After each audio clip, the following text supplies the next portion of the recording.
नमस्कार दोस्तों, एजुकेशन 24 में आपका स्वागत है। दोस्तों, आज के इस वीडियो में आपको बताऊंगा कि बीए के परीक्षा में द्वितीय सेमेस्टर में कैसे लिखा जाता है।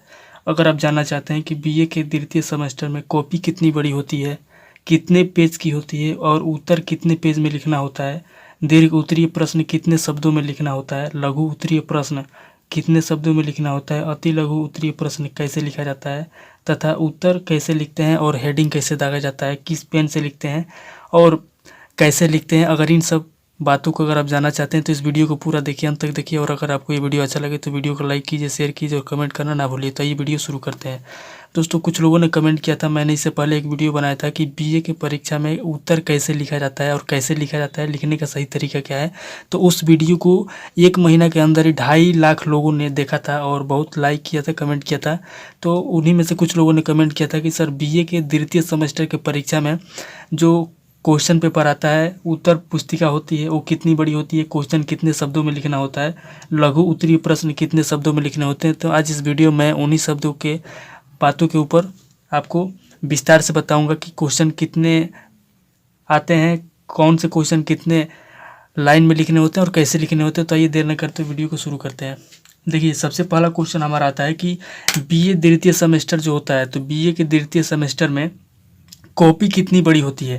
तो दोस्तों देखिए, सबसे पहले हमको ये जानना होता है कि कॉपी कितनी बड़ी होती है। तो मैं आपको बता दूं कि बीए के जो द्वितीय सेमेस्टर होता है, तो बीए के द्वितीय सेमेस्टर में जो कॉपी होती है वो 18 से 20 पेज की होती है। यानी कि 18 से 20 पेज की आपकी कॉपी आती है, जिसमें से 18 से 20 पेज की कॉपी आती है, जिसमें से जो पहला पेज होता है आपका, जैसे ये पहला पेज हुआ, तो इस पहले पेज पे आपको क्या होता है, अपना अनुक्रमांक, रोल नंबर, आपका जो सब स्कूल का जो इस नेम होता है वो सब भरना होता है, विद्यालय का कॉलेज का जो नेम होता है वो भरना होता है। तो पहले पेज पे अपना नेम भरना होता है और जो लास्ट वाला पेज होता है उस पे आपका खाली छोड़ा जाता है। तो टोटल आपका 18 से 20 पेज आता है, यानी कि आपका 35, अगर देखा जाए पन्ने के हिसाब से देखा जाए तो टोटल 35 पन्ना का आता है। यानी कि जैसे मान लीजिए कि ये आपका पन्ना है, तो इस पन्ने पे इस तरीके से नंबर दिया होता है। जैसे ये नंबर 1 हो गया, ठीक है, उसके बाद से ये आपका नंबर 2 हो गया, और इसके दूसरे साइड में जैसे ये 2 नंबर है, तो इस 2 नंबर है, इसके दूसरे साइड में यानी इस साइड में ये नंबर आपका 3 हो गया, और इस साइड में आपका नंबर 4 हो गया। तो इस तरीके से ये नंबर 4 हो गया। तो इस तरीके से करके आपका 35 पेज हो जाता है। और इस तरीके से अगर आप देखें तो आपका टोटल जो होता है 18 से 20 पेज का जो होता है आपका बीए के फर्स्ट सेमेस्टर में या द्वितीय सेमेस्टर में जो कॉपी आपकी आती है लिखने की, वो आती है 18 से 20 पेज की होती है। और पन्ने के हिसाब से अगर देखें तो वही 18 दूना 36 यानी 35-36 पेज की आती है। तो बीए के द्वितीय सेमेस्टर में जो कॉपी आती है 18 से 20 पेज की आती है। दूसरा क्वेश्चन है दोस्तों कि बीए में जो कॉपी आती है उसकी लंबाई कितनी होती है, उसकी चौड़ाई कितनी होती है। तो आपको पता होगा कि हाई स्कूल और इंटर यानी 10वीं और 12वीं की परीक्षा अगर आप दिए होंगे तो आपको पता होगा कि 10वीं और 12वीं की परीक्षा में जो कॉपी आती थी उससे 1 इंच लंबाई और 1 इंच चौड़ाई, इतना ज़्यादा बड़ी कॉपी होती है बीए सेमेस्टर की। तो बीए की जो कॉपी होती है, तो 10वीं और 12वीं कक्षा की जो कॉपी आती है उससे 1 इंच ही बड़ी होती है, ज़्यादा बड़ी नहीं होती है। हाँ, पेज की संख्या ज़्यादा होती है। 10वीं और 12वीं कक्षा की जो कॉपी आती थी उसमें पेजों की संख्या कम होती थी, लेकिन इसमें पेजों की संख्या जो होती है ज़्यादा होती है। तो दूसरा जो होता है इसमें कितनी होती है, तो 1 इंच बड़ी होती है, ज़्यादा बड़ी नहीं होती है। अब तीसरा क्वेश्चन ये आता है कि उत्तर कितने पेज में लिखने होते हैं। तो देखिए, क्वेश्चन जो आते हैं बीए के सेमेस्टर में जो परीक्षा होता है, द्वितीय सेमेस्टर हो चाहे प्रथम सेमेस्टर हो, तो बीए के परीक्षा में 3 तरह के क्वेश्चन आते हैं। पहला क्वेश्चन होता है आपका दीर्घ उत्तरीय प्रश्न। पहला होता है दीर्घ उत्तरीय प्रश्न। दीर्घ उत्तरीय प्रश्न जो होता है आपका, दीर्घ उत्तरीय प्रश्न जो होता है ये 500 शब्दों में लिखना होता है। आपको पता होगा ये 500 शब्दों में लिखना होता है दीर्घ उत्तरीय प्रश्न। तो इसका जो उत्तर लिखना होता है 500 शब्दों में लिखना होता है। उसके बाद से आता है आपका लघु उत्तरीय प्रश्न। इसके बाद आता है लघु उत्तरीय प्रश्न। तो जो लघु उत्तरीय प्रश्न होता है, लघु उत्तरीय प्रश्न आपका 300 शब्दों में लिखना होता है। उसके बाद से आता है अति लघु उत्तरीय प्रश्न। तो अति लघु उत्तरीय प्रश्न जो होता है, अतु लघु उत्तरीय प्रश्न जो होता है वो आपको 200 शब्दों में लिखना होता है। तो क्वेश्चन जो आते हैं 3 तरह के आते हैं बीए के परीक्षा में। पहला आता है दीर्घ उत्तरीय प्रश्न, जिसको आपको 500 शब्दों में उसका उत्तर लिखना होता है। उसके बाद से आता है लघु उत्तरीय प्रश्न, जिसका उत्तर आपको 300 शब्दों में लिखना होता है। और उसके बाद आता है अति लघु उत्तरीय प्रश्न, जिसका उत्तर आपको 200 शब्दों में लिखना होता है। ठीक है, ये तो हो गया। अब अगला क्वेश्चन आता है कि उत्तर कैसे लिखें, यानी कि जो उत्तर लिखने का मेन जो होता है, क्वेश्चन तो हम समझ जाते हैं, लेकिन उत्तर कैसे लिखा जाता है और सही तरीका क्या है उत्तर लिखने का। ठीक है, तो चलिए मैं आपको बताता हूँ कि उत्तर कैसे लिखा जाता है। दोस्तों, इसके पहले जो मैंने एक वीडियो बनाया था कि बीए के परीक्षा में उत्तर कैसे लिखा जाता है, हेडिंग कैसे दागा जाता है, अगर आपने अभी तक उस वीडियो को नहीं देखा है तो प्लेलिस्ट में जाइए और उस वीडियो को जरूर वॉच कीजिए, क्योंकि अगर आप उस वीडियो को देखेंगे तो उसमें विस्तार से मैंने बताया हुआ है कि कैसे उत्तर लिखा जाता है बीए के परीक्षा में, ताकि आपको ज़्यादा नंबर मिले। चलिए अब स्टार्ट करते हैं। इस वीडियो में आपको बता रहा हूँ कि द्वितीय सेमेस्टर में आप कैसे लिखेंगे और उत्तर कैसे लिखा जाता है। देखिए, सबसे पहले जो आता है दीर्घ उत्तरीय प्रश्न। तो दीर्घ उत्तरीय प्रश्न लिखने के लिए आपको क्या करना होगा, इससे पहले मैं आपको एक सीरीज दिखाता हूँ बीए का, जिसमें मैं दिखाता हूँ कि उत्तर कैसे लिखा जाता है और कैसे क्वेश्चन दिया होता है। जैसे देख लीजिए, यहाँ पर मैं एक सीरीज लिया हूँ, ये है बीए प्रथम और प्रथम सेमेस्टर का इतिहास है। देखिए, एक चीज़ मैं आपको और बता दूं कि जो प्रथम सेमेस्टर का जो पेपर होता है और प्रथम सेमेस्टर के पेपर में जो क्वेश्चन आता है, द्वितीय सेमेस्टर में क्या करता है कि मान लीजिए कि प्रथम सेमेस्टर में अगर आपका कालिदास और सूरदास दो कवि हैं, कालिदास और सूरदास, अगर दोनों का जो है कि दोनों में से अगर प्रथम सेमेस्टर में सूरदास का पूछा है तो द्वितीय सेमेस्टर में कालिदास का पूछा गया, यानी कि प्रथम सेमेस्टर में जो क्वेश्चन आता है द्वितीय सेमेस्टर में क्वेश्चन नहीं आता है, दूसरा क्वेश्चन आता है उसी से रिलेटेड। तो यहाँ पे मैंने इतिहास का लिया हुआ है, बीए प्रथम और प्रथम सेमेस्टर का इतिहास लिया हुआ है। और इसमें देखिए, इसमें क्वेश्चन कैसे दिया है और उसका उत्तर कैसे लिखा जाता है। जैसे मान लीजिए कि यहाँ पे दिया हुआ है, यहाँ पे देखिए दिया हुआ है, आर्यों के मूल निवास स्थान का निर्धारण करते हुए संक्षेप में प्रकाश डालिए।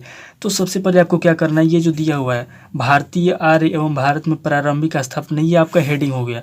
तो आप ऐसे इसको कैसे लिखेंगे, जैसे अगर क्वेश्चन दे दिया कि आर्यों के मूल निवास स्थान का निर्धारण करते हुए संक्षेप में प्रकाश डालिए, तो सबसे पहले आप लिखेंगे भारतीय आर्य एवं भारत में प्रारंभिक स्थापना। तो इसको हेडिंग कैसे डालेंगे ये समझ लीजिए। देखिए, मान लीजिए दीर्घ उत्तरीय प्रश्न है, जैसे प्रश्न नंबर पहला आपका है, तो यहाँ पे आप लिखेंगे प्रश्न, यहाँ पे आप प्रश्न लिखेंगे, यहाँ पे प्रश्न लिखेंगे पहला, प्रश्न पहला हो गया और प्रश्न पहला हो गया। और उसके बाद से क्या करेंगे, प्रश्न पहला हो गया और यहाँ से आप क्या करेंगे, ये आपका प्रश्न पहला हो गया।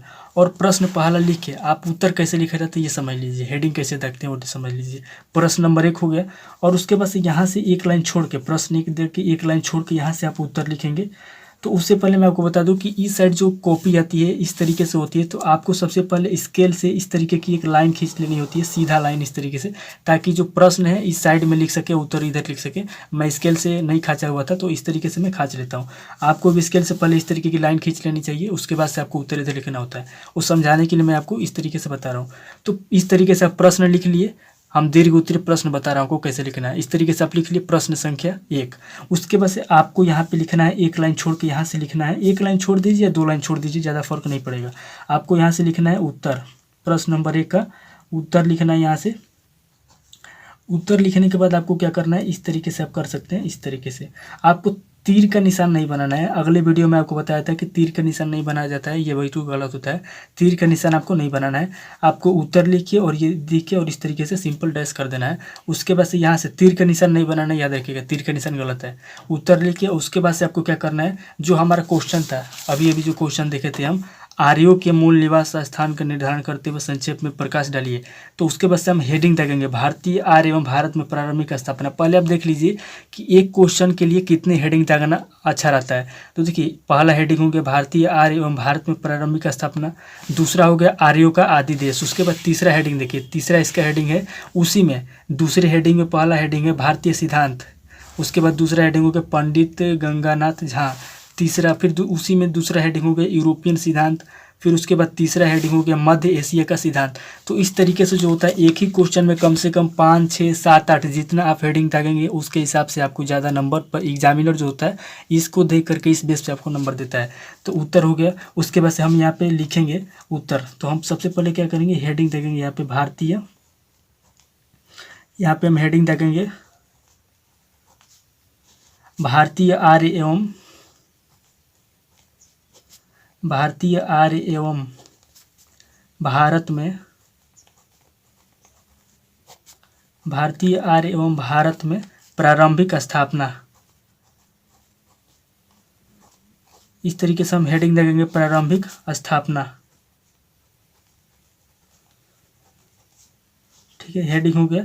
उसके बाद से सिंपल हम यहाँ पे डैश देंगे, आपको समझाने के लिए बता रहा हूँ। सिंपल यहाँ पे डैश देंगे, ना कि हम तीर बनाएंगे। सिंपल डैश देके यहाँ से लिखना शुरू कर सकते हैं। तो ये जो हो गया, ये हेडिंग नंबर 1 हो गया। ध्यान दीजिएगा, ये जो हो गया, ये हेडिंग नंबर 1 हो गया। उसके बाद से इसी के नीचे हम क्या करेंगे, इसमें कम से कम कितने लाइन लिखेंगे, तो देख लीजिए इसमें कितने लाइन लिखना होता है। इसमें कम से कम आपको 1 2 3 4 5 6 7 8, कम से कम 8 से 10 लाइन, यहाँ पे 8 से 10 लाइन लिखेंगे। फिर उसके बाद जब 8 से 10 लाइन हो जाएगा, उसके बाद से आप हेडिंग नंबर दूसरा लिखेंगे। यहाँ पे आप क्या करेंगे, आप यहाँ पे हेडिंग नंबर दूसरा लिखेंगे। फिर उसके बाद हेडिंग नंबर दूसरा लिख दिए, जैसे यहाँ पे मैं पहले ये खास लेता हूँ। फिर उसके बाद आप इसमें हेडिंग नंबर दूसरा लिखेंगे, ये लाइन छोड़ के, जो पहली लाइन है इसको छोड़ के ही लिखेंगे, पहली लाइन छोड़ के लिखा जाता है इसमें। फिर आप हेडिंग नंबर दूसरा लिखेंगे, आर्यों का आदि देश। आर्यों का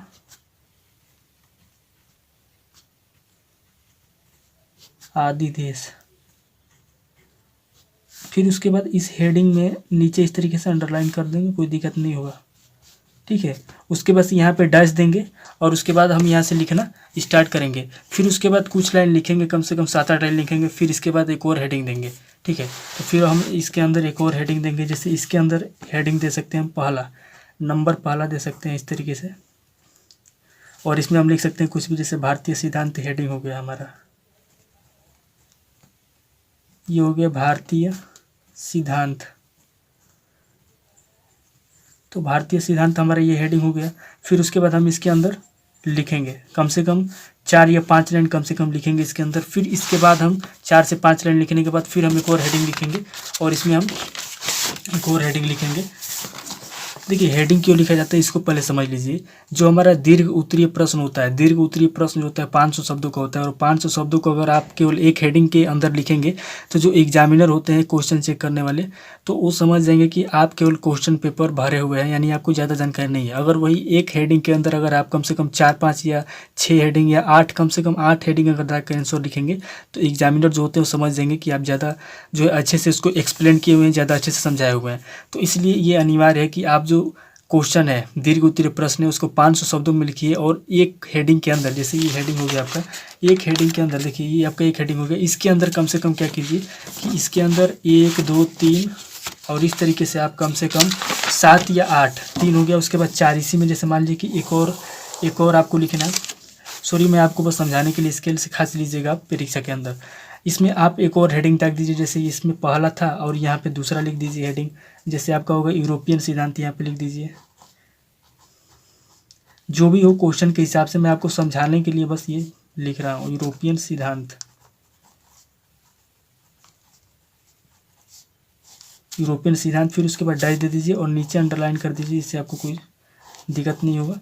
ठीक है, इस तरीके से करके आप क्या कीजिए कि उत्तर जब आप लिखेंगे तो एक हेडिंग के अंदर कम से कम 7 या 8 हेडिंग होना चाहिए, और उस तरीके से आप एक्सप्लेन करके लिखेंगे, ज़्यादा विस्तार करके लिखेंगे। तो आपको ज़रूरी नहीं है कि आप ज़्यादा मतलब कि 4 से 5 पेज में लिखिए, आप कम से कम 2.5 पेज में। जैसे 2.5 पेज का मतलब क्या हुआ कि जैसे मान लीजिए कि यहाँ से अगर उत्तर लिख रहे हैं, अगर यहाँ से उत्तर लिख रहे हैं, मान लीजिए इस पेज से उत्तर लिख रहे हैं, तो एक पेज ये हो गया, फिर ये 2 हो गया, फिर उसके बाद ये 3 हो गया और ये 4 हो गया। तो 4 इतना तक लिख सकते हैं आप। इतना लिखेंगे तो आपका एक क्वेश्चन का आंसर हो गया। ज़्यादा जरूरी नहीं है कि आप 5 पेज में 6 पेज में लिखेंगे तो आपका दीर्घ उत्तरीय प्रश्न होगा। ये बिल्कुल गलत होता है। लोग बताते हैं कि पीए के परीक्षा में जो होता है कि एक क्वेश्चन के आंसर 7 पेज 8 पेज पे लिखना होता है, नहीं, एक क्वेश्चन के आंसर आपको 500 शब्दों में लिखना होता है। बस ये याद रखना है कि आपको एक हेडिंग के अंदर कम से कम 7 या 8 हेडिंग डाल के एक्सप्लेन करते हुए विस्तार से हर एक बात को जो है कि हेडिंग के अंदर लिखना है, पॉइंट दे के लिखना है, ताकि आपको जो एग्जामिनर है उसको लगे कि हाँ ये अच्छे से एक्सप्लेन किया हुआ और आपको ज़्यादा नंबर दे सके। तो इस तरीके से जो होता है हेडिंग लिखा जाता है और इस तरीके से उत्तर लिखा जाता है। अब थोड़ा सा और समझ लीजिए कि लिखने समय बीए में जो होता है कि 3 तरह का क्वेश्चन आता है, दीर्घ उत्तरीय प्रश्न, लघु उत्तरीय प्रश्न, अति लघु उत्तरीय प्रश्न। जो दीर्घ उत्तरीय प्रश्न होता है वो 500 शब्दों का होता है, और जो लघु उत्तरीय प्रश्न होता है तो लघु उत्तरीय प्रश्न 300 शब्दों का होता है। तो इसके अंदर भी कम से कम 4 से 5 हेडिंग दागना अनिवार्य होता है। 4 से 5 हेडिंग दागिए और उसके बाद उसी को लिखिए। और जो अति लघु उत्तरीय प्रश्न होता है उसमें कम से कम 1 या 2 हेडिंग दागेंगे तो भी चलेगा। तो 1 या 2 हेडिंग जो है अति लघु उत्तरीय प्रश्न जो 200 शब्दों में लिखना होता है उसको लिखिए। ठीक है।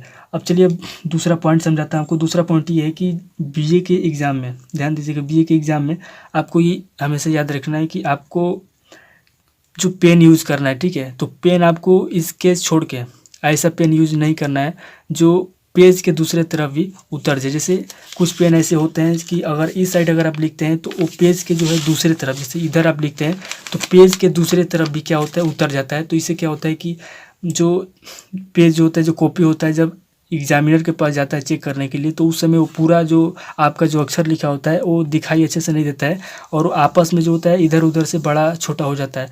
तो इस तरीके से स्केच का अब यूज़ बिल्कुल यूज़ मत कीजिए, बॉल पेन का यूज़ कीजिए। परीक्षा में लिखते समय बॉल पेन से अगर आप लिखेंगे तो अच्छा रहेगा। तो दोस्तों यही कुछ बातें थी कि बीए की परीक्षा में कैसे लिखा जाता है। अगर आपको ये वीडियो अच्छा लगे तो वीडियो को लाइक कीजिए, शेयर कीजिए।